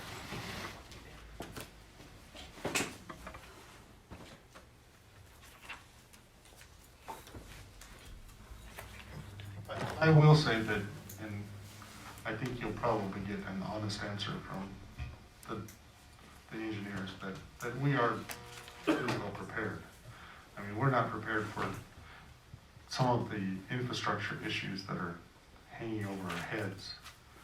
But I think as far as development code goes and what's allowed where and how that all application process works, I think we're fairly well where we should be. I think there's some additional stuff that we should be able to try to do to make this stuff a little bit easier for people, but it doesn't, you know, you're right, it's a no-win situation, and it was from the day that the application was delivered to the town. We knew that it was gonna be a no-win situation. We knew that we were gonna run up against this as, once we got to it, because people weren't gonna like it. And I think that this is, you know, I think we put rules in place that have teeth, and they're not able to do whatever they want. Now, if you travel a couple miles north on East Side Highway, you'll see what you get when there aren't any teeth and when you can do whatever you want. Not to say that some of those aren't nice houses, but some of the stuff that they're putting out there is going to be unlivable in 5 to 10 years. It's really shoddy construction. There's no building inspection. There's no standard as to what it should look like or where it should be or how it should be situated on the lot or how far it has to be away from the other house and all that kind of stuff that we have put into our development code. Can we try to make this more palatable for people? I really wish we could, but we're still going to have people that say, yeah, I don't really, that's not what I expected when I moved here. And yeah, there's stuff that I didn't expect when I moved here too that I'm having trouble dealing with. So it's, you know, unfortunate. I'm ready to hear from the people if everyone else is. I think we need to make a motion before we can take public comment. That's what I would prefer. I agree, I'm just saying like, Just one remark. I wholeheartedly agree with you, Jamie. This is an extremely challenging decision. Not one that we can base on conscience, one we have to base on finding of facts. And at the end of the day, it's finding of facts. And that's my responsibility in this position, in this particular judgment. Do I hear a motion from council? I would make a motion to approve the Burnt Fork Estate subdivision with conditions as proposed previously and as proposed this evening. Is there a second? I'll second it. Okay, it's been moved by Mr. Ludington, seconded by Mr. Sherwood to approve the Burnt Fork Estates subdivision preliminary plat with the conditions presented at the previous meeting and this evening. Council discussion, or a call for public comment? All right, we'll call for public comment. Please step to the podium, state your name and address for the record.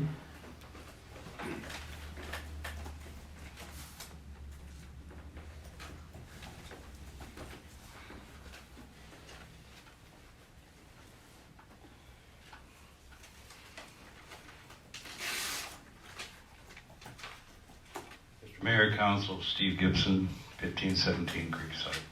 Just a couple brief things. I want to go back to the access for emergency off Creekside Drive. It just makes no sense to me. Creekside Drive has been there since 2004. I think there's only 2 vacant lots. I think there's 60-some homes there. It's never been an issue before. And then if we go back to this, developers are going to get access off Middle Burnt Fork and another access on Logan. Why would a fire truck come through Creekside Drive to go to your R2 stuff on Middle Burnt Fork? It just makes no sense. And the fact is, gates are done many places, emergency gates. So with all due respect, I don't know where this came from your staff, but it makes no sense if you're going to have access off Middle Burnt Fork and another access off Logan. Creekside has been a dead end since 2004. It's never been an issue. It's never been an issue with fire trucks. Never been an issue with the police officers. They come out there now. It's been a dead end since 2004. It's fully developed. Why would you go through Creekside off Aspen and Syringa to go to Burnt Fork Estates? That makes no sense whatsoever. I did like Mr. Ludington brought up subdivision requirements. And I would just respectfully request that maybe you review them, because they do relate to some of this that isn't complete. Title 76, Chapter 3. I would really encourage you. And one more thing, my understanding from last night's zoning board meeting, the minutes aren't even done for the second meeting, which was on the 13th, and haven't been approved. I don't know how you can move forward this time without at least seeing the approved minutes from the planning and zoning board when they made their decisions. I think it was on the 13th. Thank you.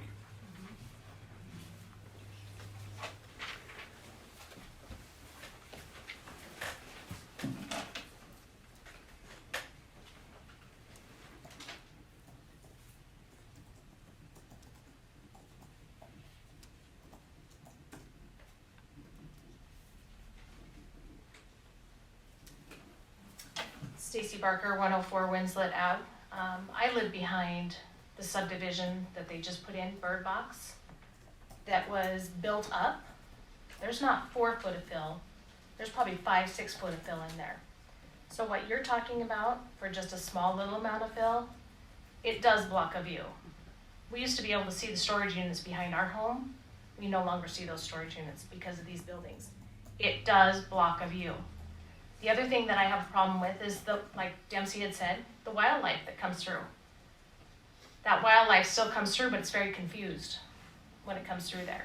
And tonight we heard them in there also with their little rollers trying to get ready to put in asphalt and stuff.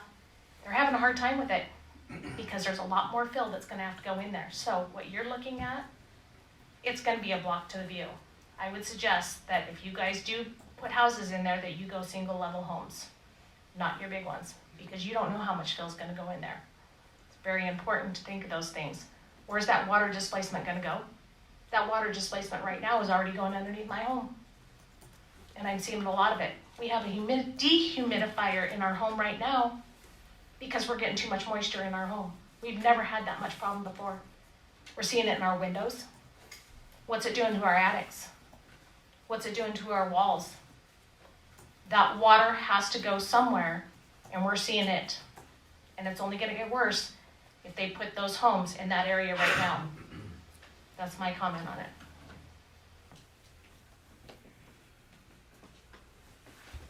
Next comment?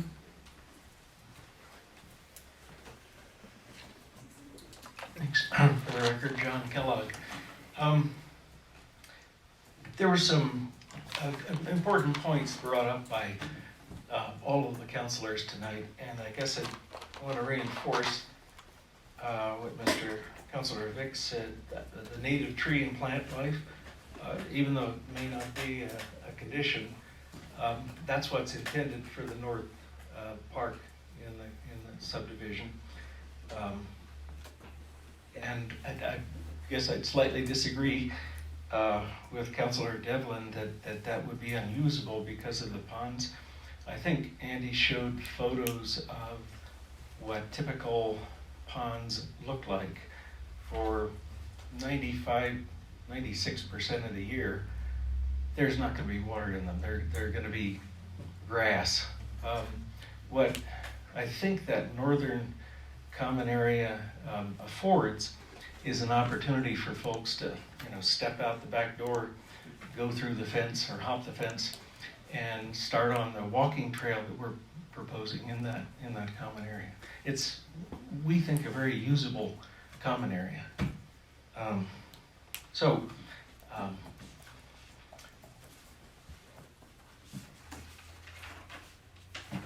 By and large, I think the comments have been really pertinent. We're amazingly thrilled that the conditions are something that will improve this, and we certainly encourage you to approve the subdivision. Thank you. Next comment.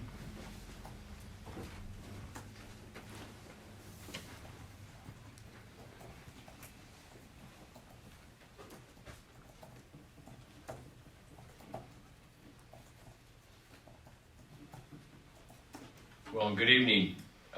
Mayor, could you read the condition on the booster pump for me, please?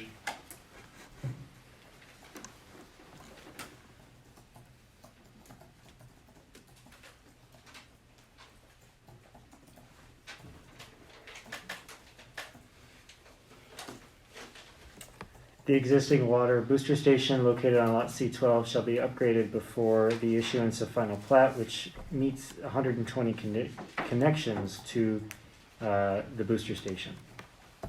And where does it say in that condition that the developer is responsible for paying for that which was agreed by the council? All of these conditions are a responsibility of the developer. Okay. That's good. I just wanted to make sure that it was a stated thing. Now, there's people in favor of it. I see 2 of them out here, maybe 3. And there's people that are opposed to the development, and the reason that many of those opponents are voicing their opinions are for many reasons. You've heard them before, you've heard them stated. And I'll just bring up one more. This morning, I was talking to Nels Anderson, who's lived in Creekside for 13 years. And we walked out on the sidewalk and stood in front of his house while a pickup with a trailer stopped right at Syringa, trying to decide where to go. Another car came in behind him, and there was hardly room for a third car could have possibly turned in there. If you have all this traffic coming through to Burnt Fork from Logan, coming into Creekside, eventually there's going to be enough cars stopped there where somebody's going to have to stop out on Logan, and I just see it as a serious safety issue. And Nell said, well, what happens in summertime when we have fire season? There's 2 tankers that fill up at that hydrant at the corner of Logan and Creekside, and they're there blocking half of the street, and they're there continuously as they take water up to the airport. And there's a valid safety reason on why traffic should not come through Creekside from Burnt Fork. But I have a solution, Mayor and Council, and I'll take Andy Mefford's suggestion. There was an issue like this he mentioned up in Sealy Lake, and they actually had a vote and a referendum, and the public had a chance to weigh in on it. So I would take up Andy's suggestion and actually have a referendum here or a vote. I mean, if it happens in 30 days or 60 days, there's a way to do that.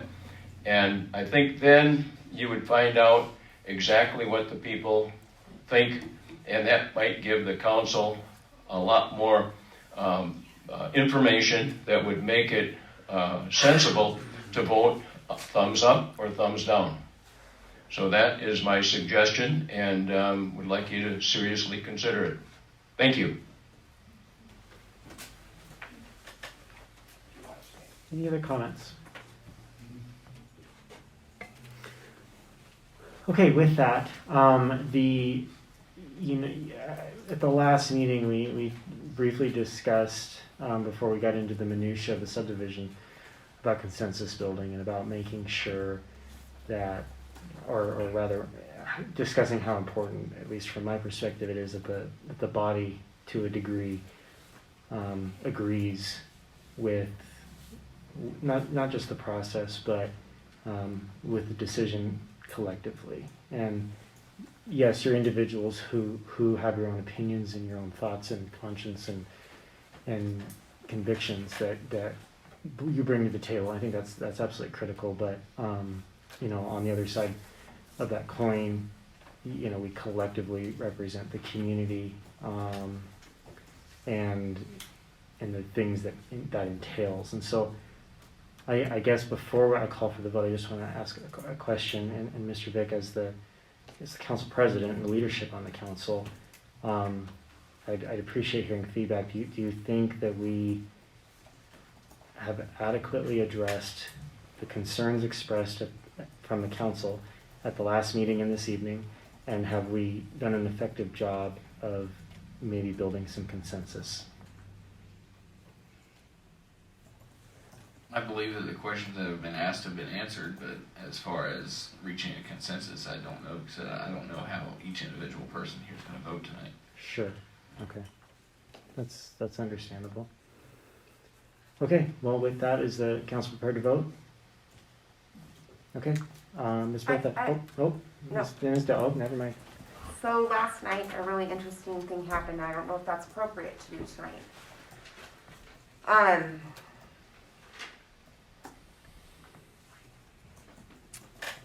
We can't drag this on any longer. At your meeting, there was the opportunity for everybody to state ahead of time how they felt they were gonna vote and why. And have a discussion. Do you feel like that was effective? Yeah, I think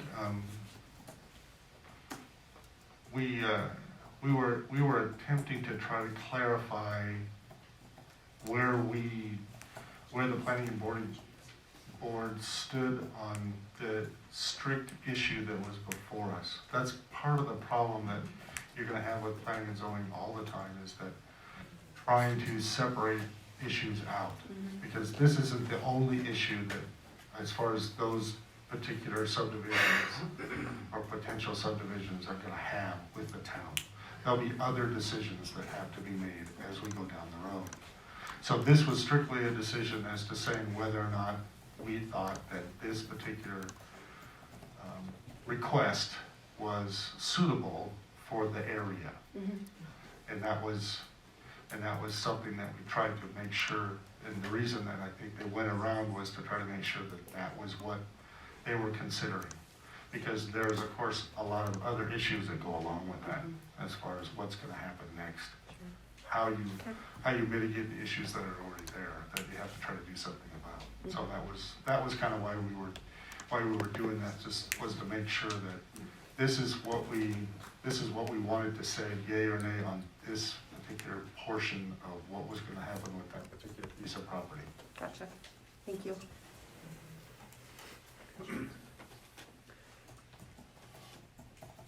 Okay. All right, with that, I think we'll go ahead and call for the vote. Ms. Bertha, you know the drill. Councilmember Devlin. To be quite honest, I think I need to abstain from voting on this. It's, I do not like the position that we're in, and I do not feel, given the position that we're in, we have adequate tools, where I can make a decision.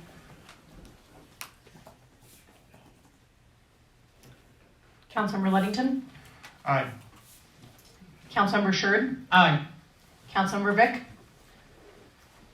The biggest issue that I have with this whole thing is that pretty much what we were told earlier in the night, with the fact that it really seems like it doesn't matter what the public thinks, the law says it's got to go through anyway. Pretty much sums up to me that local government is nothing more than professional wrestling, except for that when you come to this, you don't know that if it's scripted or not. But with that, I'm going to go with my finding of fact, and I believe that finding of fact is that public comment is a very important part of that, and I'm going to have to say no. All right, the motion passes 2-1 with 1 abstention.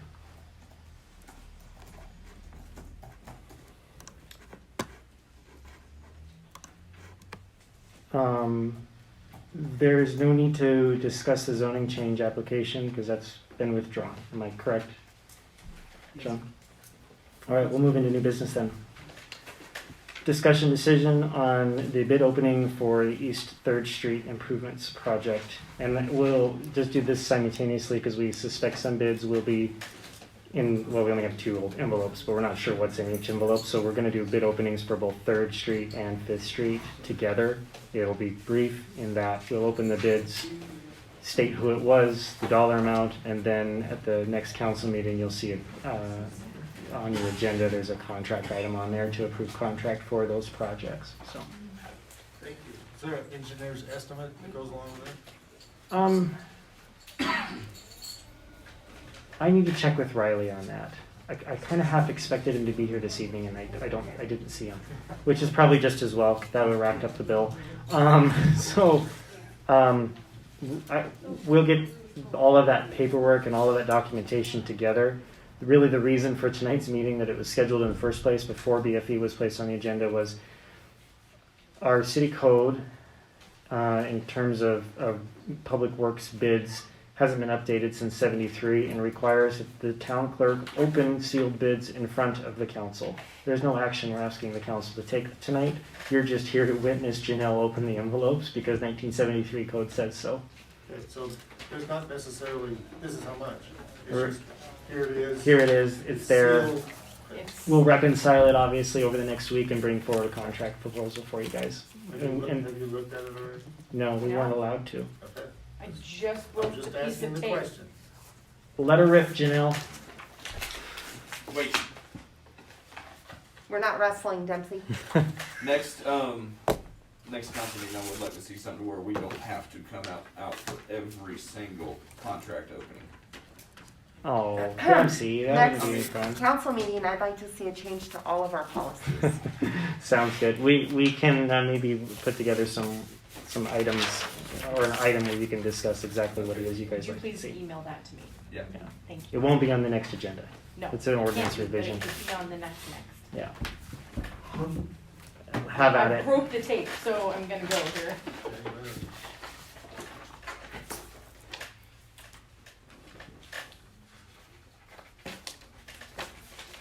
Just a second.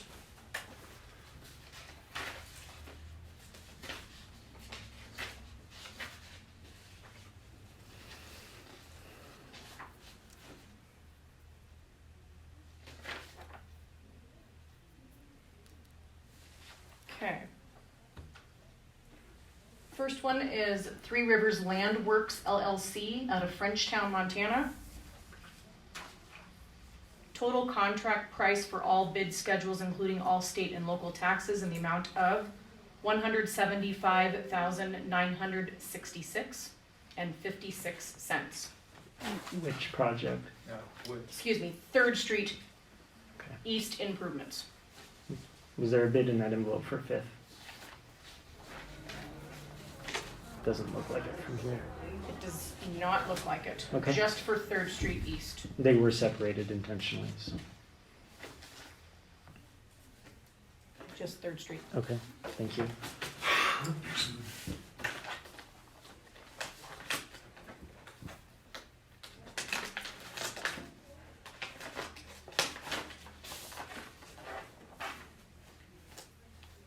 Fifth Street improvements, JAG Grading and Paving out of Missoula, Montana.